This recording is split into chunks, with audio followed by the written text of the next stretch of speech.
السلام عليكم ورحمة الله وبركاته. إن الحمد لله نحمده ونستعينه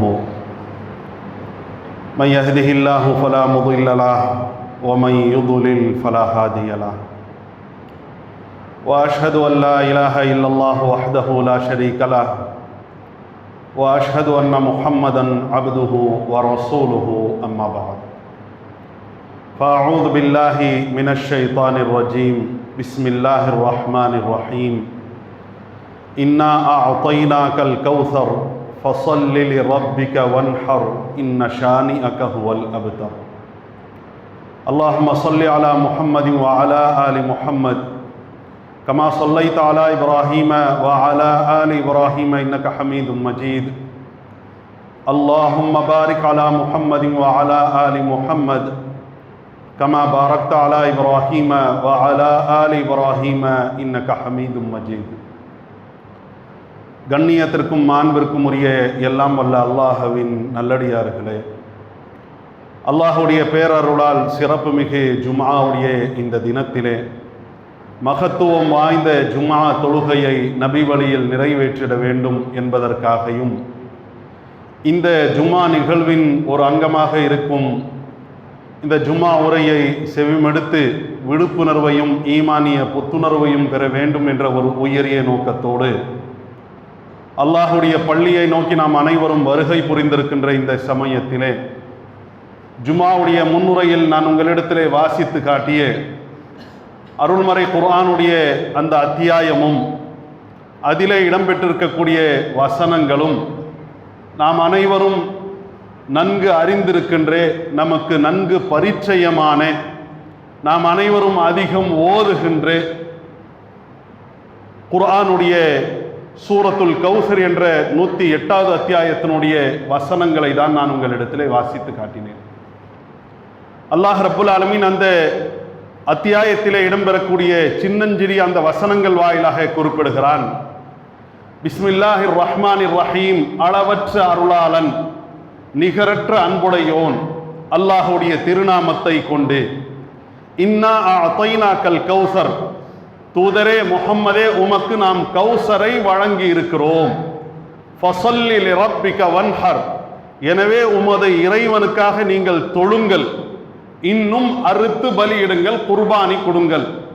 இன்ன ஷானிஅக ஹுவல் அப்தர், நிச்சயமாக உம்முடைய எதிரிதான் சந்ததியற்றவன். பார்ப்பதற்கு தொடர்பு இல்லாத வசனங்களோடு அமைந்த அத்தியாயமாக இது நமக்கு காட்சி தரலாம். பார்ப்பதற்கு சின்னஞ்சிறிய வசனங்களை கொண்டு அமைந்த ஒரு சிறிய அத்தியாயமாக இருக்கலாம்.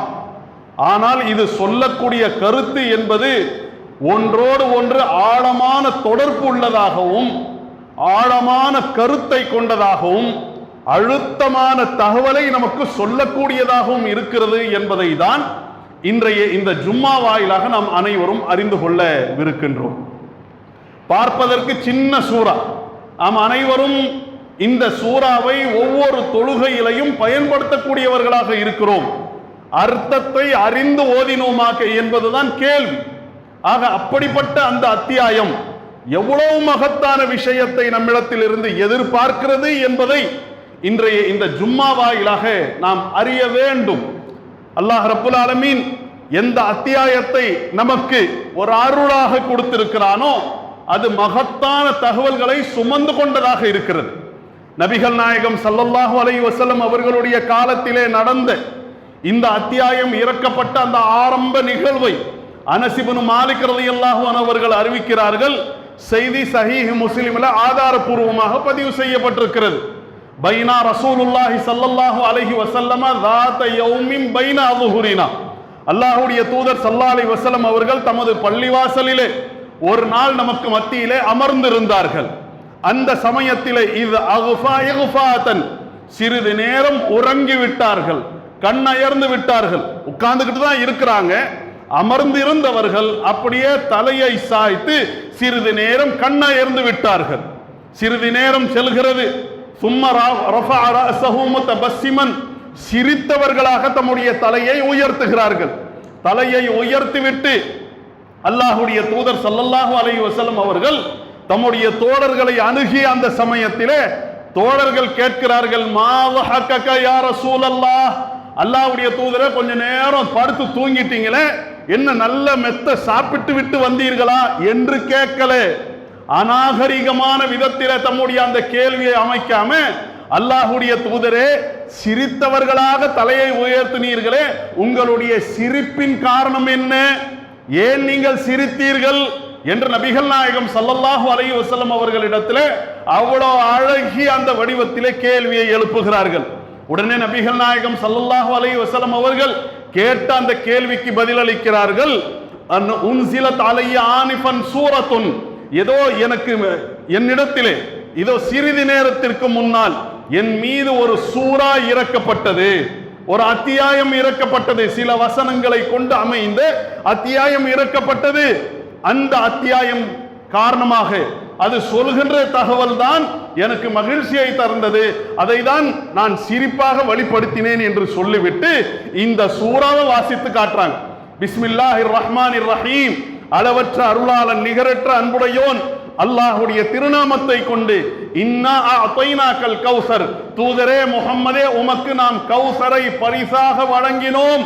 ஃபஸல்லி லிரப்பிக வன்ஹர், எனவே உமது இறைவனுக்காக தொழுங்கள், இன்னும் அறுத்து பலியிடுங்கள். இன்ன ஷானியக ஹுவல் அப்தர், உம்முடைய எதிரிதான் சந்ததியற்றவன் என்று நாம் அனைவரும் அதிகம் ஓதுகின்ற இந்த சூறாவை தம்முடைய அந்த சிரிப்புக்குரிய தம்முடைய மகிழ்ச்சியினுடைய வெளிப்பாட்டுக்குரிய காரணமாக அல்லாஹ்வுடைய தூதர் ஸல்லல்லாஹு அலைஹி வஸல்லம் அவர்கள் அந்த மக்களுக்கு எடுத்து சொல்கிறார்கள், வாசித்து காட்டுகிறார்கள். நபிகள் நாயகம் ஸல்லல்லாஹு அலைஹி வஸல்லம் அவர்கள் இந்த சூறாவை வாசித்து விட்டு கேட்கிறாங்க, அத்தத்ரூனமல் கௌசர், கௌசர் என்றால் என்னவென்று உங்களுக்கு தெரியுமா? அல்லாஹ்வுடைய தூதர் ஸல்லல்லாஹு அலைஹி வஸல்லம் அவர்கள் கேட்ட உடனே சஹாபாக்கள், அதுவா நமக்கு தெரியாதா என்று ஏதோ அறியாததை தெரியாததை எல்லாம் அல்லாஹ்வுடைய தூதர் ஸல்லல்லாஹு அலைஹி வஸல்லம் அவர்களிடத்தில் சொல்லி சமாளிப்பை மேற்கொள்ளவில்லை. நம்மை போன்று என்ன சொன்னார்கள்? அல்லாஹு வ ரசூலுஹு அஅலம், அல்லாஹ்வுக்கு தெரியும், அல்லாஹ் அறிவித்து கொடுத்த அடிப்படையில் அவனுடைய தூதராகிய உங்களுக்கு தெரியும், நீங்க சொல்லுங்க, நீங்கள் சொல்லி நாம் அறிய வேண்டும். அல்லாஹ்வுடைய தூதர் ஸல்லல்லாஹு அலைஹி வஸல்லம் அவர்கள் கௌசருடைய வர்ணனையை செய்கிறார்கள். ஹுவ நஹருன், அது ஒரு நதி, அது ஒரு ஜீவனாக ஓடிக்கொண்டிருக்கக்கூடிய ஒரு ஆறு. வஅதனீஹி ரப்பி அஸ்ஸ வஜல்ல, எனக்கு தருவதாக கண்ணியமும் மாண்பும் நிறைந்த அல்லாஹ் வாக்களித்திருக்கிறான். தூதரே முஹம்மதே உங்களுக்கு நாம் வழங்குவோம், இது இறைவனுடைய வாக்குறுதி என்ற அடிப்படையிலே நபிகள் நாயகம் ஸல்லல்லாஹு அலைஹி வஸல்லம் அவர்களுக்கு அல்லாஹ் இதை தருவதாக வாக்களித்திருக்கின்றான். ரசூலுல்லாஹி ஸல்லல்லாஹு அலைஹி வஸல்லம் சொல்லிவிட்டு சொல்கிறார்கள், ஹுவ ஹவ்வுன், ஆறாக ஓடுகிறது, பெருக்கெடுக்கிறது. ஒரு இடத்திலே வந்து அது தடாகமாக ஒரு பெரிய நீர்த்தேக்கமாக பெருக்கெடுத்து நிற்கும். அது ஒரு தடாகம். தரிது அலைய உம்மதி அலைஹி கைருன் கசீர், அல்லாஹ் இதில் நிறைய நன்மைகளை ஏற்படுத்தி இருக்கின்றான். அந்த ஜீவனாக ஓடிக்கொண்டிருக்கக்கூடிய அந்த ஜீவ நதியாக இருக்கின்ற அந்த கௌசர்லையும் தடாகமாக பெருக்கெடுத்து இருக்கிறதே, அதிலையும் அல்லாஹ் நிறைய நன்மைகளை ஏற்படுத்தி இருக்கின்றான். அந்த நன்மைகளை இழந்து விடாத அடிப்படையிலே உங்களுடைய கொள்கைகளையும் வணக்க வழிபாடுகளையும் நம்பிக்கைகளையும் அமைத்துக் கொள்ளுங்கள். நபிகள் நாயகம் ஸல்லல்லாஹு அலைஹி வஸல்லம் அவர்கள் மேற்கொண்டு குறிப்பிடுகிறார்கள், அந்த கௌசர் என்ற அந்த தடாகத்தில் இருந்து நீரை பருக வேண்டும் என்பதற்காக நாளை கியாமத்தினுடைய அந்த நாளிலே என்னுடைய சமூகத்தை சேர்ந்தவர்கள், உம்மத்தை சேர்ந்தவர்கள் அணி அணியாக வருவார்கள். வரக்கூடியவர்கள் சிலருக்கு நான் நீரை பருகுவதற்கு தண்ணியை கொடுப்பேன், சிலர் என்னை விட்டு தடுக்கப்படுவார்கள். தடுக்கப்பட்டவர்களுடைய லிஸ்ட்ல நீங்க ஆயிராதீங்க. அந்த நன்மைகளை இழந்து விட்டவர்களுடைய அந்த பட்டியல்ல நீங்கள் வந்து விடாதீர்கள். நிறைய நன்மைகள் அதிலே இருக்கிறது. அந்த நன்மைகளை பெறக்கூடிய அடிப்படையில் உங்களுடைய நடவடிக்கையை அமைத்துக் கொள்ளுங்கள் என்று நபிகள் நாயகம் ஸல்லல்லாஹு அலைஹி வஸல்லம் அவர்கள் அந்த தோழர்களுக்கு உபதேசம் செய்கிறார்கள். ஆக கௌசர் அல்லாஹ்வுடைய தூதருக்கு அல்லாஹ் கொடுத்த சிறப்பான பரிசு. கௌசரை பற்றி நிறைய வர்ணனைகளை நபிகள் நாயகம் ஸல்லல்லாஹு அலைஹி வஸல்லம் அவர்கள் செய்திருக்கிறார்கள். அது ஒரு ஜீவ நதி என்று சொல்லி இருக்கிறார்கள், அது ஒரு நீர் தடாகம் என்று சொல்லி இருக்கிறார்கள். நதி எங்கே? சொர்க்கத்திலே. சொர்க்கத்திலே நதியாக அது பெருக்கெடுக்கும். அதே விதமாக மஹ்ஸருடைய அந்த மைதானத்திலே நாளை அனைவரும் மக்கள் விசாரிக்கப்படுகின்ற அந்த விசாரணை மன்றத்திலே ஒரு நீர் தடாகமாக இருக்கும். யாருக்கு கொடுக்கப்படும்? அல்லாஹ்வுடைய தூதர் ஸல்லல்லாஹு அலைஹி வஸல்லம் அவர்களுக்கு கொடுக்கப்படும். அவர்களுடைய சமுதாயத்தவர்கள் பருகுவார்கள். சமுதாயத்தவர்களுக்கு கொடுத்திருக்கின்ற சிறப்பான பரிசு. எந்த சமயத்தில் அல்லாஹ் தர்றான்? கியாமத்தினுடைய நாளிலே. எந்த நாளிலே சூரியன் அப்படியே அருகாமையிலே கொண்டு வந்து நிறுத்தப்படுமோ, துதுன ஷம்சு யௌமல் கியாமத்தி மினல் ஹலாயிக், அல்லாஹ்வுடைய படைப்புகளோடு சூரியன் என்பது நெருக்கமாக ஆக்கப்படும். எவ்வளவு நெருக்கம்? கமீலின், ஒரு மீல் அளவிற்கு, ஒரு மைல் அளவிற்கு. தொலை தூரத்திற்காக நாம அளந்து பார்ப்பதற்காக பயன்படுத்துகிறோமே கிலோமீட்டர், ஒரு காலகட்டத்தில் ஆரம்பத்தில் மைல் கணக்கு, அந்த மைல் அளவிற்கு இருக்கும். ஒரு மைல் என்றால் கிட்டத்தட்ட ஒரு 1.5 கிலோமீட்டர், 1.5 கிலோமீட்டர் தூரத்தில் கொண்டு வந்து அமர்த்தப்படும். சிந்தித்து பாருங்கள், 15 கோடி கிலோமீட்டர் தூரத்திலே உள்ள சூரியனுடைய வெப்பத்தை நம்மால தாங்க முடிய மாட்டேங்குது. அதே சூரியனை அல்லாஹ் கொண்டு வந்து ஒரு மைல் தொலைவில் 1.5 கிலோமீட்டர் தூரத்தில் கொண்டு வந்து நிறுத்தினால் எவ்வளவு உஷ்ணமாக இருக்கும்? அதை அறிவிக்கக்கூடிய சஹாபி அறிவிக்கிறார்கள், ரசூலுல்லாஹ் மீல் என்று சொன்னார்களே, அதை தொலை தூரத்தை அளந்து பார்ப்பதற்கு பயன்படுத்துகின்ற மைலை குறிக்கக்கூடியதா, அல்லது கண்ணுக்கு மையிடுவதற்காக ஒரு குச்சியை பயன்படுத்துகிறோமே அதை குறிப்பதாக நபிகள் நாயகம் சொன்னார்களா என்று தெரியவில்லை. அப்ப நபிகள் நாயகம் ஸல்லல்லாஹு அலைஹி வஸல்லம் அவர்கள் மீல் என்று சொன்னார்கள். அதற்கு 2 அர்த்தம்.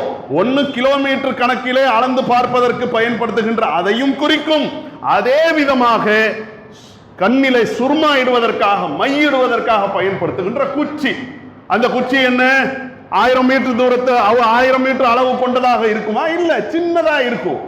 ஒரு 2 இன்ச்சு 2.5 இன்ச்சு அளவிற்கு கொண்டு வந்து அவ்வளவு அருகாமையில இந்த சூரியன் அமர்த்தப்பட்டால் எப்படி இருக்கும்? எவ்வளவு உஷ்ணம்! அப்படிப்பட்ட அந்த உஷ்ணம் வரக்கூடிய அந்த சமயத்தில் 2 ஆறுதல். ஒன்னு அர்ஷனுடைய நிழல் இருக்கும். நிழலை தேடும் அல்லவா நம்முடைய மனசு. அர்ஷனுடைய நிழல் அது 7 வகையானவர்களுக்கு மட்டும் கிடைக்கும். அதே விதமாக நீர் கேட்கும் அல்லவா நம்முடைய உடலுடைய அந்த தேவையாக இருக்கின்ற அந்த தண்ணி, அது ஹவுதுல் கௌசர்ல ரசூலுல்லாஹ் ஸல்லல்லாஹு அலைஹி வஸல்லம் அவர்களுடைய சமுதாயத்திற்கு மட்டுமே என்று அல்லாஹ் ஆக்கி இருக்கின்றான். அப்ப கியாமத்தினுடைய அந்த நாளிலே தடாகமாக பெருக்கெடுத்து இருக்குமே, அந்த நீர் தடாகத்திற்கு அல்லாஹ் கௌசர் என்று பெயரிட்டு ரசூலுல்லாஹ்வுக்கு சிறப்பு பரிசாக கொடுத்திருக்கின்றான். ரசூலுல்லாஹ் அவ்வளவு வர்ணனைகளை செய்திருக்கிறார்கள். அந்த கௌசர் என்ற அந்த தடாகம் இருக்கிறதே, அது எவ்வளவு பெருசா இருக்கும் தெரியுமா? ஐலாவில் இருந்து சனஆ வரைக்கும் இருக்கும். சனஆங்கிறது யமன் பிரதேசத்திலே உள்ள ஒரு நகரம். அதே விதமா ஐலா என்பது ஷாம் பிரதேசத்திலே சிரியாவிற்கு அருகாமையிலே அமைந்திருக்கக்கூடிய ஒரு ஊர். அந்த ஐலாவுக்கும் சனஆவுக்கும் என்றால் ஆயிரக்கணக்கான கிலோமீட்டர், அப்படி தொலை தூரம் கொண்டதாக அதனுடைய 2 ஓரங்களும் இருக்கும் என்றால் எவ்வளவு பெருசா இருக்கும்? கொஞ்சம் சிந்தித்து பாருங்கள். அதே விதமான நபிகள் நாயகம் ஸல்லல்லாஹு அலைஹி வஸல்லம் அவர்கள் சொன்னார்கள், ஒரு மனிதன் ஒரு மாத காலம் பயணப்படுவான, அதைவிட தொலை தூரம் மிக்கதாக அதனுடைய 2 ஓரங்கள் இருக்கிறது. அப்ப அம்மா பெரியதாக அது இருக்கும். அதனுடைய அந்த அழகு என்பது துளையிடப்பட்ட முத்து கலசங்களால் ஆனதாக இருக்கும். அவ்வளவு அலங்கரிக்கப்பட்டதாக அதனுடைய அந்த ஓரங்கள் அமைந்திருக்கும். அதனுடைய மண்ணு என்பது மனம் மிக்க விலை உயர்ந்த கஸ்தூரியை விட மனம் மிக்கதாக இருக்கும். நபிகள் நாயகம் ஸல்லல்லாஹு அலைஹி வஸல்லம் அவர்கள் குறிப்பிடுகிறார்கள். அதே விதமாக அதனுடைய நீர் என்பது பனிக்கட்டியை விட வெண்மையானதாக இருக்கும். பருகுவதற்கு பாலிலே கலந்த தேனை விட மதுரமானதாக இருக்கும். கஸ்தூரியை விட மனம் மிக்கதாக அது இருக்கும் என்றெல்லாம் நபிகள் நாயகம் ஸல்லல்லாஹு அலைஹி வஸல்லம் அவர்கள் குறிப்பிடுகிறார்கள். அதிலே வைக்கப்பட்டிருக்கின்ற அந்த குவளைகள் என்பது வானத்திலே உள்ள நட்சத்திரங்களுடைய எண்ணிக்கை அளவிற்கு, நட்சத்திரங்களுடைய எண்ணிக்கை கோடிக்கணக்கிலே பல 10 கோடிகள் கணக்கிலே, பல ஆயிரக்கணக்கான கோடி கணக்கிலே அமைந்திருக்கிறது பேரண்டத்திலே. அப்படி கோடான கோடி கணக்கிலே அதனுடைய குவளைகள் இருக்கும். நபிகள் நாயகம் ஸல்லல்லாஹு அலைஹி வஸல்லம் அவர்கள் குறிப்பிட்டு விட்டு சொல்கிறார்கள், மன் மர்ர அலைய, யார் என்னை கடந்து செல்வார்களோ அதிலிருந்து நீரை அவர்களுக்கு நான் தருவேன், அவர்கள் பருகுவார்கள். வமன் ஷரிப, யார் அந்த கௌசருடைய அந்த தடாகத்தில் இருந்து நீரை பருகுவார்களோ ஃபலா யவ்மா அபதா, அவர்களுக்கு தாகமே எடுக்காது. தாகமே எடுக்காத ஒரு நீராக அது இருக்கிறது. அந்த நீர் தான் பெரிய ஆறுதலாக நாளை மறுமையிலே இருக்கும். அப்படிப்பட்ட அந்த அமளி துமளி நிறைந்த அந்த மறுமையினுடைய அந்த நாளிலே அல்லாஹ் கொடுக்கக்கூடிய மகத்தான நியமத்தாக இருக்கின்ற அந்த நியமத்தை இழந்து விடக்கூடியவர்களுடைய பட்டியலில் நாம் வந்து விடக்கூடாது. அந்த நன்மைகளை அடையக்கூடிய அடிப்படையிலே நம்முடைய நடவடிக்கைகளை நாம் அமைக்க வேண்டும். அல்லாஹ் அதை தான் சொல்கிறான், இன்னா அதைனாக்கல் கௌசர், தூதரே முஹம்மதே உமக்கு நாம் கௌசரை வழங்கி இருக்கிறோம். கௌசர் என்பது நிறைய நன்மைகளை உடையதாக இருக்கிறது. அந்த கௌசர் என்பது கியாமத்தினுடைய அந்த நாளிலே உங்களுக்கு கொடுக்கப்படும். அந்த கியாமத்தினுடைய நாள் என்பது அமளி துமளி நிறைந்ததாக இருக்கும். அல்லாஹ் சொல்கிறான், யா அய்யுஹன் நாஸ், மக்களே மனிதர்களே, இத்தகூ ரப்பக்கும், உங்களுடைய ரப்பை நீங்கள் அஞ்சிக் கொள்ளுங்கள். இன்ன ஸல்ஸலத்தஸ் ஸாஅத்தி ஷைஉன் அதீம், அந்த நாளுடைய திடுக்கம் என்பது, அந்த நாளுடைய அதிர்ச்சி என்பது மிகப்பெரிய விஷயமாக இருக்கிறது. யௌம தரவுனஹா தத்ஹலு குல்லு முர்திஅத்தின் அம்மா அர்தஅத், அன்றைய தினத்தை எந்த பெண்கள் சந்திப்பார்களோ பாலூட்டக்கூடியவர்களாக அவர்கள் இருப்பார்கள். பால் குடிக்கக்கூடிய தன்னுடைய குழந்தையை அவர்கள் மறந்து விடுவார்கள். குழந்தையை தந்தையே மறக்க மாட்டான். தாய் மறப்பாளா? தந்தையே மறக்காத குழந்தையை தாயே மறந்து விடுவாள் என்று சொன்னால் எவ்வளவு அதிர்ச்சி கொண்டதாக அந்த நாள் இருக்கும். அதே விதமாக ஒவ்வொரு கர்ப்பிணியும் எந்த வலியும் இல்லாம தன்னுடைய கற்பை ஈன்றெடுத்து விடுவாள். அப்ப ஒரு வலியும் இருக்காதானா? இந்த உலகத்திலே எல்லா வலியை மிஞ்சி நிற்கக்கூடிய அளவிற்கு பிரசவத்தினுடைய வலி எப்படி இருக்கிறதோ அதே மாதிரிதான் நாளைக்கும் இருக்கும். ஆனால் அந்த மர்மையினுடைய அமளி துமளி, அந்த நெருக்கடி, அந்த சிரமம், அந்த கஷ்டத்திற்கு முன்னால் ஒரு பெண்மணி பெற்றெடுப்பால் அல்லவா அந்த பிரசவத்தினுடைய வலி கூட சாதாரணமானதாக இருக்கும். அவ்வளவு வலி மிகுந்தது அந்த நாள். அப்படிப்பட்ட அந்த நாளிலே அல்லாஹ் இன்னொரு வசனத்திலே சொல்கிறான், ஃபகைஃப தத்தகூன், எப்படி அந்த நாளை நீங்கள் மறப்பீர்கள்? யௌம யஜ்அலுல் வில்தான ஷீபா, குழந்தைகளையும் முதிய நிலைக்கு இட்டு சென்று விடக்கூடிய ஒரு நாள். அப்படிப்பட்ட அந்த நாளிலே சூரியன் அருகாமையிலே கொண்டு வந்து நிறுத்தப்படும் அல்லவா? அந்த சமயத்தில் அல்லாஹ் கௌசர் என்ற அந்த தடாகத்தை நமக்கு மகத்தான பரிசாக தூதர் மூலமாக கொடுத்திருக்கின்றான். அதுல நிறைய நன்மைகள் இருக்கிறது. அந்த நன்மைகளை இழந்து விடாத அடிப்படையிலே நம்முடைய நடவடிக்கைகளை நாம் அமைக்க வேண்டும்.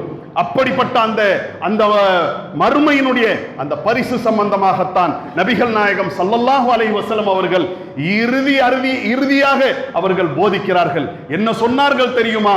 இன்னி ஃபரத்துக்கும் வ அன ஷஹீதுன் அலைக்கும், இதோ மக்களே உங்களுக்கு முன்னால் நான் இருக்கின்றேன். ரசூலுல்லாஹ் மேடையிலே இருந்து பேசிய கடைசி பயான் என்ன?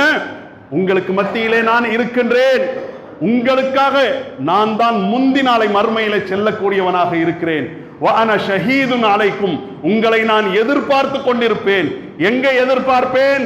ஹவுதுல் கௌசர் என்ற அந்த கௌசர் தடாகத்திலே நான் உங்களை எதிர்பார்த்து கொண்டிருப்பேன் என்று சொல்லிவிட்டு ரசூலுல்லாஹி ஸல்லல்லாஹு அலைஹி வஸல்லம் அவர்கள் குறிப்பிடுகிறார்கள், வ அன, நான் இங்கிருந்து அன்குரன்ன இலல் கௌசர், நான் அந்த கௌசரை நேரடியாக பார்த்து கொண்டிருக்கிறேன். அல்லாஹ்வுடைய தூதருக்கு அல்லாஹ் இந்த உலகத்திலே இருக்கும் போதே அந்த கௌசர் என்ற அந்த தடாகத்தை எடுத்து காட்டுகின்றான். ரசூலுல்லாஹி ஸல்லல்லாஹு அலைஹி வஸல்லம் அவர்கள் சொல்கிறார்கள், வல்லாஹி, அல்லாஹ்வின் மீது சத்தியமாக, மா அகாஃபு அலைக்கும் அன் துஷ்ரிகு பாதி, எனக்கு பிறகு நீங்கள் இணை கற்பித்து விடுவீர்களோ என்று நான் அதிகமாக அஞ்சவில்லை. நான் எதற்கு அதிகமாக அஞ்சுகிறேன் தெரியுமா? இந்த உலகத்தினுடைய திறவுகோள்கள், இந்த உலகத்தினுடைய பொக்கிஷங்கள் உங்களுக்கு திறந்து கொடுக்கப்பட்டு அதை அடைய வேண்டும் என்பதற்காக போட்டி போட்டு இந்த மார்க்கத்தையும் மர்மையையும் நீங்கள் மறந்து விடுவீர்களோ என்றுதான் நான் அஞ்சுகின்றேன் என்று நபிகள் நாயகம் ஸல்லல்லாஹு அலைஹி வஸல்லம் அவர்கள் குறிப்பிட்டார்கள். அவர்கள் எதை அஞ்சினார்களோ அதை கண்ணுக்கு முன்னால் நாம் பார்த்து கொண்டிருக்கிறோம். இன்றைக்கு அரபு பிரதேசங்களுக்கு அப்படியே செல்வ வளங்கள் கொட்டி கொடுக்கப்படுகிறது. அவன் என்ன பண்றான்? எவனோ ஏற்படுத்திய காலண்டருக்காக விழாக்களை கொண்டாடி கொண்டிருக்கிறான், கோடிகளை அதற்காக இறைத்து கொண்டிருக்கிறான். ஆனால் அவர்களுடைய நிலப்பிரதேசத்திலேயே ஒரு பகுதியிலேயே மக்கள் கொல்லப்படுகிறார்கள், பட்டினி பசியோடு இருக்கிறார்கள், அவர்கள் பெரிய நெருக்கடிக்கு ஆளாகி இருக்கிறார்கள், இன்னும் அந்த மக்களுக்கு தீர்வு வரவில்லையே என்பதை பற்றிய ஞாபகமோ அதை பற்றியான ஒரு எண்ணமோ இல்லாதவர்களாக இருக்கக்கூடியதை நாம பார்க்கலாம். மிகப்பெரிய ஒரு அவமானம். அப்படிப்பட்ட ஒரு நிலையை அல்லாஹ்வுடைய தூதர் ஸல்லல்லாஹு அலைஹி வஸல்லம் அவர்கள் அன்னைக்கே எச்சரித்தார்கள். இந்த உலகத்தினுடைய சுகபோகங்கள் அப்படிப்பட்டது. இழந்து இதை பெற வேண்டும் என்பதற்காக இந்த உலகத்தினுடைய அலங்காரத்திற்கு பின்னால போய் உங்களுடைய மறுமையையும் உங்களுடைய மார்க்கத்தையும் மறுமையினுடைய நம்பிக்கையையும் எண்ண ஓட்டத்தையும் இழந்து விடாதீர்கள் என்று அல்லாஹ்வுடைய தூதர் ஸல்லல்லாஹு அலைஹி வஸல்லம் அவர்கள் இந்த கௌசரை எடுத்து சொல்லிவிட்டு தான் சொன்னார்கள். ஆக இந்த உலகத்தினுடைய சுகபோகம், அதற்கு பின்னால நாம போய் நம்மை இழந்து விடுவது, மார்க்கத்தை இழந்து விடுவது, மறுமையை இழந்து விடுவது என்பது கௌசரை விட்டு நம்மை தடுத்து விடுகின்ற மிகப்பெரிய காரியம் என்பதை நாம் கவனத்தில் கொள்ள வேண்டும். நபிகள் நாயகம் ஸல்லல்லாஹு அலைஹி வஸல்லம் அவர்களுக்கு அல்லாஹ் பிரத்யேகமான பரிசாக இந்த கௌசரை வழங்கி இருக்கிறான். ரசூலுல்லாஹ் இறுதியாக இந்த சமுதாயத்திற்கு போதித்த விஷயம் என்பது கௌசருடைய அந்த நன்மையை நீங்கள் இழந்து விடாதீர்கள். அப்ப அல்லாஹ்வுடைய தூதர் ஸல்லல்லாஹு அலைஹி வஸல்லம் அவர்களுக்கு அல்லாஹ் சிறப்பு பரிசாக கௌசரை வழங்கி இருக்கிறான். அதற்கு நாம என்ன நன்றி செலுத்த வேண்டும்? அடுத்த வசனத்தில் அல்லாஹ் சொல்றான், ஃபஸல்லி லிரப்பிக வன்ஹர், எனவே உமது இறைவனுக்காக தொழுங்கள். தொழுகை என்பது உங்கள் மீது கடமை. தொழுகை என்பது நாளை மறுமையில இந்த கௌசரை உறுதிப்படுத்தக்கூடியது. நபிகள் நாயகம் ஸல்லல்லாஹு அலைஹி வஸல்லம் அவர்களுடைய சமுதாயம், அவர்களுக்கு மட்டும்தான் இந்த கௌசரை அல்லாஹ் கொடுத்திருக்கிறான். இந்த சமுதாயத்தை தவிர வேறு யாரும் அதில் இருந்து நீரை பருக முடியாது. அப்போ சிறப்பு பரிசு யாருக்கு கொடுக்கப்பட்டிருக்கிறதோ அந்த பரிசை நாம் பெற வேண்டும் என்றால், அதிலிருந்து நீரை நாம் பருக வேண்டும் என்று சொன்னால் என்ன நம்மிடத்தில் இருக்கணும்? தொழுகை நம்மிடத்தில் இருக்க வேண்டும். நபிகள் நாயகம் ஸல்லல்லாஹு அலைஹி வஸல்லம் அவர்கள் தாம் வாழ்ந்த காலத்திலே ஒரு முறை மன்னரையை சந்திக்கிறார்கள். கபிரிஸ்தானுக்கு போறாங்க. போயிட்டு அங்க உள்ள அந்த மக்களுக்காக துவா செய்கிறார்கள். துவா செய்துவிட்டு ரசூலுல்லாஹி ஸல்லல்லாஹு அலைஹி வஸல்லம் அவர்கள் சொல்கிறார்கள், என்னுடைய சகோதரர்களை பார்க்க வேண்டும் என்று எனக்கு ரொம்ப ஆசையாக இருக்கிறது, நான் விருப்பம் கொள்கின்றேன், என்னுடைய சகோதரர்களை பார்க்க வேண்டுமே என்று ரசூலுல்லாஹி ஸல்லல்லாஹு அலைஹி வஸல்லம் அவர்கள் தம்முடைய ஆர்வத்தை வெளிப்படுத்துகிறார்கள். உடனே சஹாபாக்கள் கேட்கிறாங்க, அல்லாஹ்வுடைய தூதரே, நாமெல்லாம் உங்களுடைய சகோதரர்கள் இல்லையா? அல்லாஹ்வுடைய தூதர் ஸல்லல்லாஹு அலைஹி வஸல்லம் அவர்கள் மறுதலித்து சொல்கிறார்கள், நீங்கள் என்னுடைய சகோதரர்கள் என்பதை விட நீங்கள் என்னுடைய தோழர்கள். தோழர்கள் என்ற அந்தஸ்தை அல்லாஹ் உங்களுக்கு கொடுத்திருக்கிறான். சஹாபி, அஸ்ஹாப், சஹாபா என்ற அந்தஸ்தை அல்லாஹ் உங்களுக்கு கொடுத்திருக்கிறான். நீங்கள் என்னுடைய தோழர்கள், என்னுடைய சகோதரர்கள். நம்முடைய சகோதரர்கள் யார் தெரியுமா? நமக்கு பிறகு வரக்கூடியவர்கள். நமக்கு பிறகு எந்த மக்கள் வருவார்களோ அவர்கள்லாம் நம்முடைய சகோதரர்கள். அந்த சகோதரர்களை தான் பார்க்க வேண்டும் என்று எனக்கு ஆசையா இருக்கிறது. ஆனா அந்த ஆசை நிறைவேறாதே. என் காலத்துல உள்ளவர்கள்லாம் என்னுடைய தோழர்கள், என் காலத்திற்கு பிறகு வரக்கூடியவர்கள் தான் என்னுடைய சகோதரர்கள் என்று ரசூலுல்லாஹி ஸல்லல்லாஹு அலைஹி வஸல்லம் அவர்கள் சொன்ன சமயத்தில் சஹாபாக்கள் கேட்கிறார்கள், அல்லாஹ்வுடைய தூதரே, நம்முடைய சகோதரர்கள் என்று நீங்க சொல்றீங்களே, அந்த சகோதரர்களை நீங்கள் எப்படி கண்டுபிடிப்பீர்கள்? ரசூலுல்லாஹி ஸல்லல்லாஹு அலைஹி வஸல்லம் அவர்கள் இந்த கௌசரை முன்னிறுத்தி தான் சொல்கிறார்கள், நாளை கௌசர் தடாகத்திலே நான் நிற்பேன், அந்த மக்களை வரவேற்பதற்காக வரவேற்பாளனாக நான் இருப்பேன். அந்த சமயத்திலே என்னுடைய சமுதாயத்தை சேர்ந்தவர்கள் என்னை நோக்கி வருவார்கள். என்னுடைய தோழர்களாகிய எனக்கு அறிமுகமான நீங்க வர்ற சமயத்தில் உங்களை நான் அறிந்து கொள்வேன். எனக்கு பிறகு வரக்கூடியவர்களுக்கு அல்லாஹ் அடையாளத்தை ஏற்படுத்தி இருக்கிறான். எப்படி அடையாளம் தெரியுமா? கருப்பு குதிரையுடைய ஒரு மந்தையில ஒரு பஞ்ச கல்யாணி இருக்கும் என்று சொன்னால், பஞ்ச கல்யாணினா அதனுடைய முகம் வெள்ளையா இருக்கும், கருப்பா, குதிரை கருப்பா இருக்கும், முகம் வெள்ளையா இருக்கும், கால்கள் நாலும் வெள்ளையாக இருக்கும். இதை கண்டுபிடித்துக் கொள்வது குதிரையுடைய ஓனருக்கு சிரமமானதா என்று கேட்கிறார்கள் ரசூலுல்லாஹி ஸல்லல்லாஹு அலைஹி வஸல்லம். அந்த மாதிரி சிரமம் இல்லையே, 1000 கருப்பு குதிரைக்கு மத்தியிலே ஒரு பஞ்ச கல்யாணி இருக்கிறது என்றால் அதை கண்டுபிடிக்கிறது ரொம்ப ஈஸி. அந்த விதமாகத்தான் பல கோடிக்கணக்கான அந்த மக்களுக்கு மத்தியிலே என் சமுதாயத்தை சேர்ந்தவர்கள் என்னை நோக்கி வருவார்கள் அல்லவா, அவர்களை நான் கண்டடைந்து கொள்வேன். எப்படி கண்டடைந்து கொள்வேன்? அவர்கள் தொழுதிருப்பார்கள், அந்த தொழுகைக்காக ஒது செய்திருப்பார்கள், அந்த ஒது அவர்கள் செய்து அந்த உறுப்புகள் எல்லாம் மின்னிக் கொண்டிருக்கும். உர்ரம் முஹஜ்ஜலா, அந்த ஒது செய்த அந்த உறுப்புகள் எல்லாம் முகம் மின்னி கொண்டிருக்கும், கை மின்னி கொண்டிருக்கும், கால்கள் மின்னி கொண்டிருக்கும். அப்படி மினுமினுப்போடு என்னிடத்தில் அவர்கள் வருவார்கள். மின் அசரில் ஒது, அவர்கள் தொழுகைக்காக செய்த அந்த ஒதுவின் காரணமாக. தொழுகைக்காக செய்கின்ற ஒதுவே அவ்வளவு சிறப்பானது என்றால் அந்த ஒது செய்த பிறகு தொழக்கூடிய அந்த தொழுகை எவ்வளவு மகத்தானது, எவ்வளவு மிகப்பெரிய கடமை. தொழுகையை நிலைநிறுத்துங்கள். இன்ன ஸலாத கானத் அலல் முஃமினீன கிதாபம் மவ்கூதா, தொழுகை என்பது மூமின்கள் மீது நேரம் குறிக்கப்பட்ட கடமை. ஹாஃபிது அலஸ் ஸலவாத், தொழுகைகளை பேணுங்கள். வஸ்ஸலாத்தில் உஸ்தா, நடு தொழுகையையும் பேணுங்கள். நடு தொழுகை என்பது அஸ்ருடைய தொழுகை. வகூமு லில்லாஹி கானிதீன், அல்லாஹ்வுக்காக கட்டுப்பட்டவர்களாக தொழுகையில நில்லுங்கள். ஃபைன் ஹிஃப்தும் ஃபரிஜாலன ருக்பானா, தொழ முடியாது என்கின்ற அளவிற்கு ரொம்ப அச்சமான நிலை இருக்கிறது. அச்சமான பெரிய நெருக்கடியில தான் இருக்கிறார்கள் நம்முடைய பாலஸ்தீன சகோதரர்கள் சகோதரிகள். மறந்து விடாதீர்கள், அவர்களுக்காக நிறைய துஆ செய்யுங்கள். இந்த உலகத்திலே அவர்களை காப்பாற்றுவதற்கும் அவர்களுக்கு உதவி செய்வதற்கும் அல்லாஹ்வை தவிர யாரும் இல்லை என்கின்ற ஒரு நிலை, சுயநல உலகத்தை நாம் பார்த்து கொண்டிருக்கிறோம். எந்த அதிகார வர்க்கமும் அவர்களுக்காக பேசுவதற்கு, எந்த அதிகார வர்க்கமும் அவர்களுடைய எண்ண ஓட்டங்களை திரும்பி பார்ப்பதற்கு தயாராக இல்லாத இந்த காலகட்டத்திலே அல்லாஹ் மட்டும்தான் இருக்கிறான். அல்லாஹ் பேர் உதவிகளை அந்த மக்களுக்கு செய்து கொண்டிருக்கிறான் என்பதற்கு பெரிய ஆதாரங்கள் நிரம்ப இருக்கிறது. 450 நாட்களை கடந்தும் கூட ஒரு நிலப்பிரதேசம், ஒரு சமூகம் போர் களத்திலே நிற்கிறது என்று சொன்னால், வல்லரசு நாடுகளை எதிர்த்து நிற்கிறது என்று சொன்னால், அல்லாஹ்வுடைய உதவி இல்லாமல்லாம் இது சாத்தியமே கிடையாது, இம்பாசிபிள். ஆக அப்படிப்பட்ட அந்த களத்திலே அந்த மக்கள் நிற்கிறார்கள் என்றால், களத்திலே இருக்கக்கூடியவர்களுக்கு கூட தொழுகை மன்னிப்பு கிடையாது. ஃபைன் ஹிஃப்தும் ஃபரிஜாலன ருக்பானா, அச்சமான நிலையாக இருக்கிறது. தொழுதா குண்டு போட்டு உங்களை கொன்னுருவான் என்ற நிலை இருந்தாலும் தொழுகை விடக்கூடாது. நடந்துகிட்டே தொழுங்க, வாகனத்தில் அமர்ந்து கொண்டு தொழுங்கள்.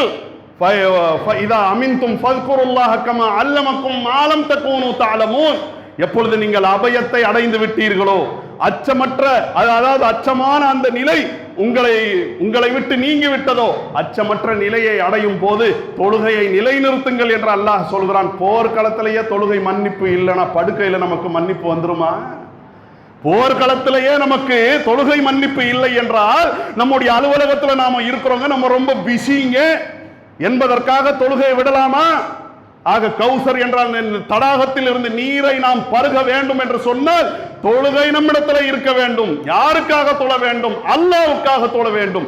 அதே விதமாக வன்ஹர், அறுத்து பலியிடுங்கள். எதை அறுத்து பலியிடுவது? உயிரற்ற செத்து போன பிராணிகளை அல்ல, உயிரோடு உள்ள பிராணியை குர்பானி கொடுங்கள். உயிரோடு உள்ள பிராணியை யார் முதலிலே குர்பானி கொடுத்தார்கள்? இப்ராஹிம் அலைஹிஸ்ஸலாம் அவர்கள் கொடுத்தார்கள். அவர்களுடைய தியாகம் நம்மிடத்தில் இருக்க வேண்டும். அவர்களுக்கு வந்த முதல் கட்டளை என்ன? உங்களுடைய மகனை அறுத்து பலியிடுங்கள். மகனை அறுப்பதற்கு தந்தை தயார், அறுப்படுவதற்கு மகன் தயார்.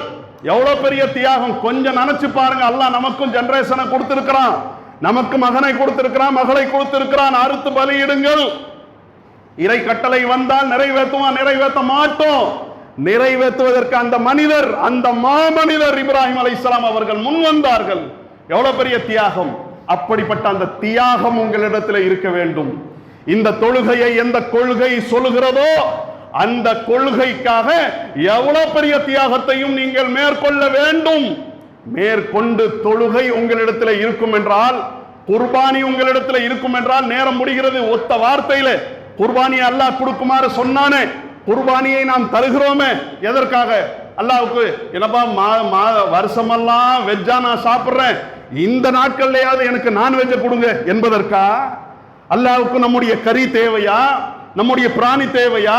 அதில் ஓட்டப்படுகின்ற அர்த்தம் தேவையா? எதுவும் தேவையில்லை. அல்லாஹ்வே சொல்லிட்டான், நீங்கள் எந்த பலி பிராணிகளை அல்லாஹ்வுக்காக அறுத்து பலியிடுகிறீர்களோ அதனுடைய மாமிசமோ ரத்தமோ அல்லாஹ்வை ஒருபோதும் சென்று சேராது. என்ன சேரும்? வலாக்கின் யனாலுஹு தக்வா மின்கும், உங்களிடத்தில் இருந்து வெளிப்படுகின்ற இறை அச்சம்.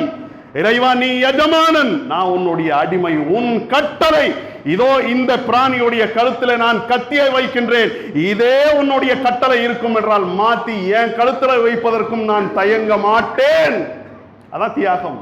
அதான் பிஸ்மில்லாஹி வல்லாஹு அக்பர், அல்லாஹ்வுடைய திருநாமத்தை கொண்டு. இன்னும் அல்லாஹ்வே மிகப்பெரியவன்.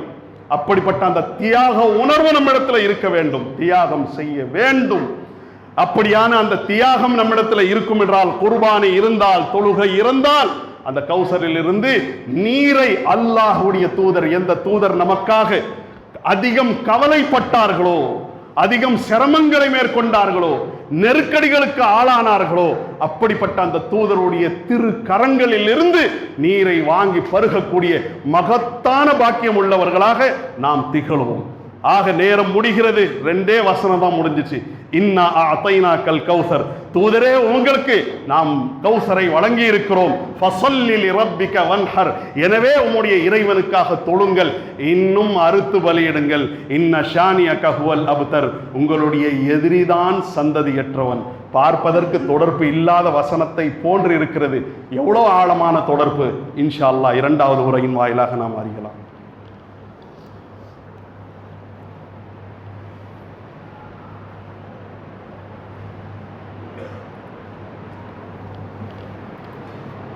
அல்ஹம்துலில்லாஹி வஹ்தஹ் வஸ்ஸலாத்து வஸ்ஸலாமு அலா மல்லா நபிய பஅதஹு அம்மா பஅத். கண்ணியத்திற்கும் மாண்பிற்கும் உரிய எல்லாம் வல்ல அல்லாஹுவின் நல்லடியார்களே, சூரத்துல் கௌசர் என்ற குர்ஆனுடைய 108வது அத்தியாயத்தின் வாயிலாக அல்லாஹ் சொல்கிறான், பிஸ்மில்லாஹிர் ரஹ்மானிர் ரஹீம், அளவற்ற அருளாளனும் நிகரற்ற அன்புடையோனுமாகிய அல்லாஹுடைய திருநாமத்தை கொண்டு. இன்னா அதைனாக்கல் கௌசர், தூதரே முஹம்மதே உமக்கு நாம் கௌசரை வழங்கினோம். ஃபஸல்லி லிரப்பிக வன்ஹர், எனவே உம்முடைய இறைவனுக்காக தொழுங்கள், இன்னும் அறுத்து பலியிடுங்கள். இன்ன ஷானியக ஹுவல் அப்தர், உங்களுடைய எதிரிதான் சந்ததியற்றவன். நபிகள் நாயகம் ஸல்லல்லாஹு அலைஹி வஸல்லம் அவர்கள் தூதராக ஆய் மக்களிடத்தில் இந்த மார்க்கத்தை பிரச்சாரம் செய்த அந்த சமயத்திலே நிறைய எதிரிகள் உருவாகிவிட்டார்கள்.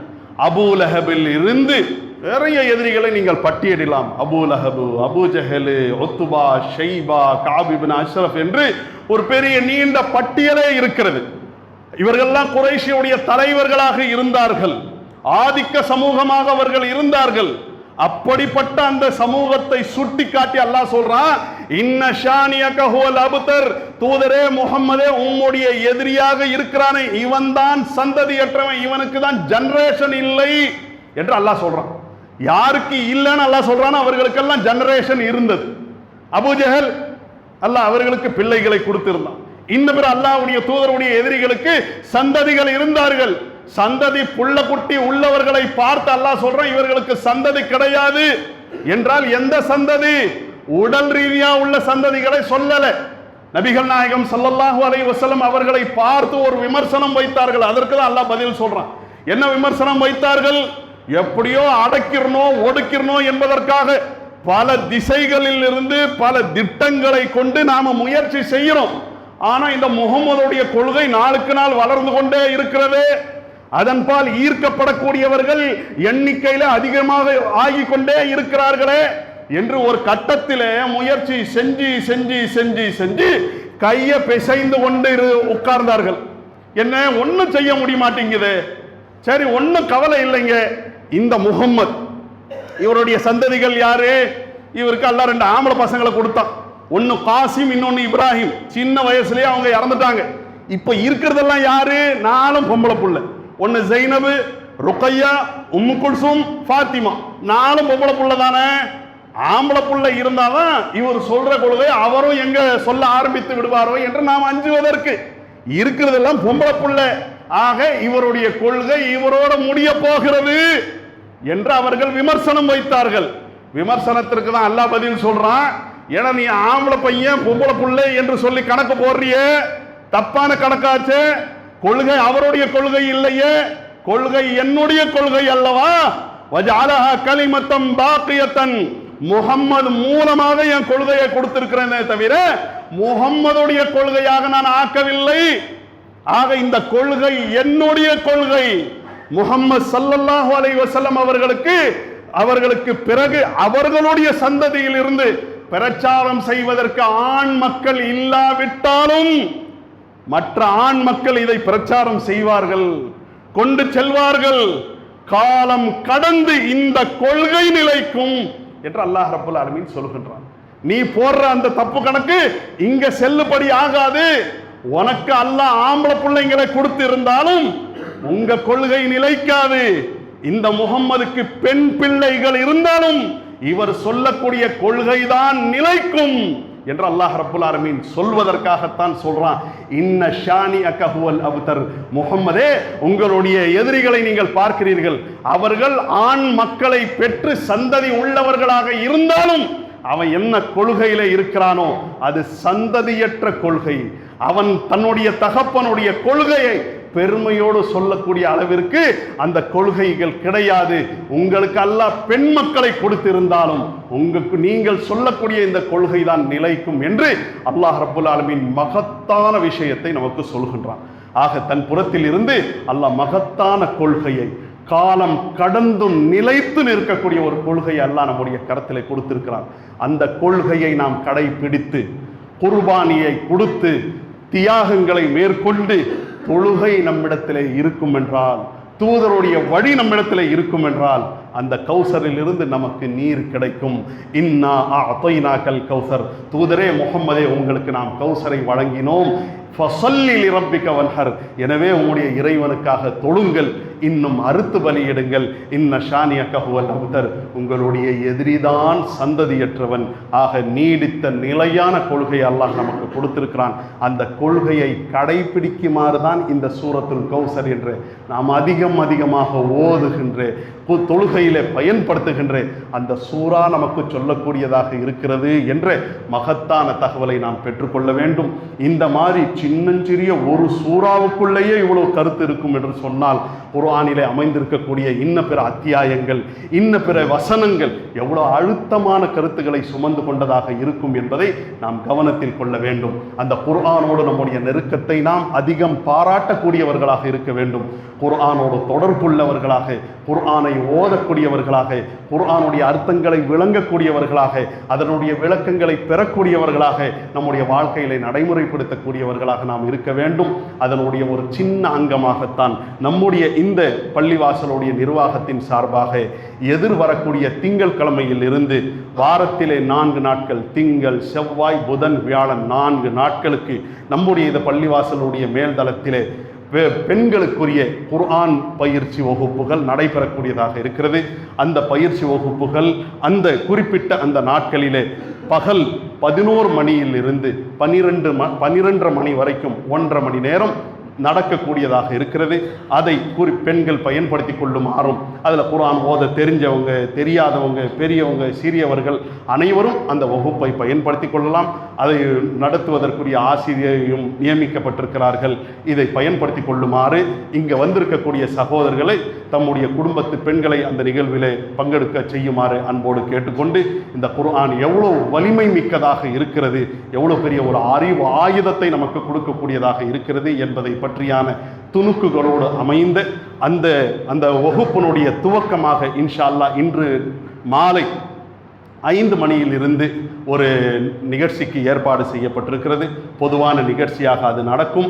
அதில் இன்ஷா அல்லாஹ் குர்ஆன் எவ்வளவு சிறப்பு வாய்ந்ததாக இருக்கிறது என்பதை பற்றியான பயான் நிகழ்வு இன்ஷா அல்லாஹ் இன்று மாலை 5 மணிக்கு ஏற்பாடு செய்யப்பட்டிருக்கிறது. அதிலேயும் சகோதரர்கள், சகோதரிகள் கலந்து கொள்ளுமாறு அன்போடு கேட்டு என்னுடைய உரையை நிறைவு செய்கிறேன். வல்ஹம்துலில்லாஹி ரப்பில் ஆலமீன். வஸ்ஸலாமு அலைக்கும் வரஹ்மத்துல்லாஹி வபரகாத்துஹு.